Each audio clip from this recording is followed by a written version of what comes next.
सबको पता है कि कैसे पाकिस्तान चाइना के सामने झुक झुक कर अपनी जीडीपी बढ़ाने की कोशिश करता है। पाकिस्तान भी अंग्रेजों का गुलाम रहा है, पर इस वक्त जिस तरह से वो चाइना को बार बार जीपे कर रहा है, ऐसा लगता है कि दोबारा वो गुलाम बनने की तैयारी कर रहा है, पर इस बार अंग्रेजों का नहीं, चाइना का गुलाम बनेगा।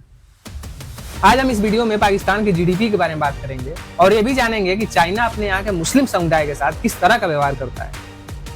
ये एक बहुत ही सीरियस टॉपिक है, तो अंत तक वीडियो जरूर देखिएगा और कमेंट बॉक्स में बताइएगा कि और कितने वर्षों में पाकिस्तान चाइना का गुलाम बन जाएगा।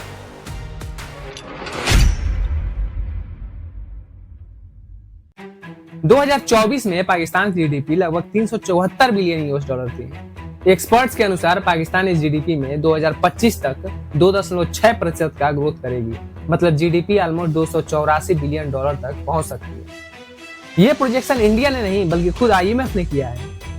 आईएमएफ यूनाइटेड नेशन का मेजर फाइनेंशियल एजेंसी है। इस एजेंसी में 191 देश शामिल है। पाकिस्तान की इकोनॉमी में बहुत चैलेंजेस हैं और उसने बहुत सारे देशों से उधार भी ले रखा है, खासकर चाइना से। उनकी इकोनॉमी फॉरेन सपोर्ट से चल रही है। पाकिस्तान और चाइना के बीच बहुत ही मजबूत संबंध है, जिसे वो all weather strategic cooperative partnership कहते हैं।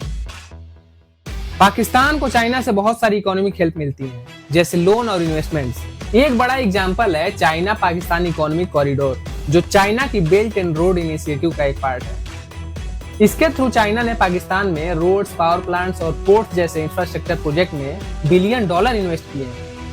लेकिन ये इन्वेस्टमेंट फ्री में नहीं आता। 2023 तक पाकिस्तान का चाइना पर एक्सटर्नल डेब्ट लगभग 69 बिलियन डॉलर था।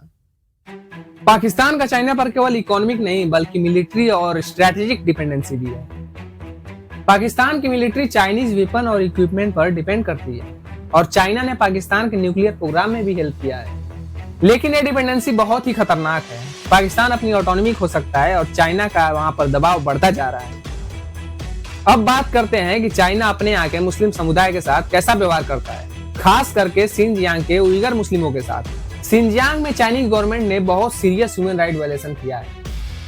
2017 से अब तक लगभग 1 मिलियन उइगर मुसलमानों को सो कॉल्ड री एजुकेशन कैंप में डाला गया है। इनको कैंप में टॉर्चर किया जाता है, जबरदस्ती मजदूरी करवाई जाती है और उनकी संस्कृति को मिटाने का काम किया जा रहा है।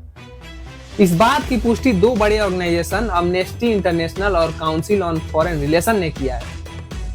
यूएस, कनाडा और कई सारी यूरोपियन कंट्रीज ने इसे जाति संहार और मानवता के खिलाफ गुनाह कहा है। चाइना में इन उइगर मुसलमानों को नमाज भी नहीं पढ़ने दिया जाता, यहाँ तक कि उन्हें मस्जिद में जाना भी मना है। चाइना में उइगर मुसलमानों की भाषा, संस्कृति और पहचान मिटाने की प्रयास हो रही है।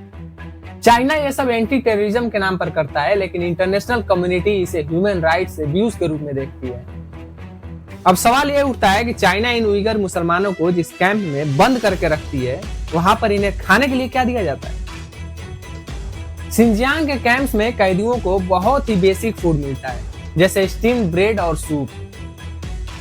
यह ह्यूमन राइट्स फाउंडेशन की रिपोर्ट में मेंशन्ड है। लेकिन एक और बहुत ही आश्चर्य करने वाली बात सामने आई है कि चाइना इन उइगर मुसलमानों को जबरदस्ती सुअर का मांस खिलाता है। इस्लाम में सुअर का मांस हराम होता है और चाइना ये इसलिए करता है ताकि उइगर मुस्लिमों को ह्यूमिलिएट करे और उनकी विश्वास को तोड़ा जा सके। मजेदार बात यह है कि पाकिस्तान एक मुस्लिम बाहुल्य देश होने के बाद भी चाइना के इन पॉलिसीज का विरोध नहीं करता। ORF के अकॉर्डिंग चाइना के इकोनॉमिक और डिप्लोमेटिक इन्फ्लुएंस की वजह से पाकिस्तान और दूसरे मुस्लिम देश इस मामले पर खुलकर विरोध नहीं करते। पाकिस्तान के बड़े बड़े नेता जैसे खुद इमरान खान चाइना के इन पॉलिसीज का समर्थन करता है, क्योंकि पाकिस्तान चाइना से पंगा नहीं ले सकता। अगर पाकिस्तान ने ऐसा किया तो चाइना उसे नंगा कर देगा।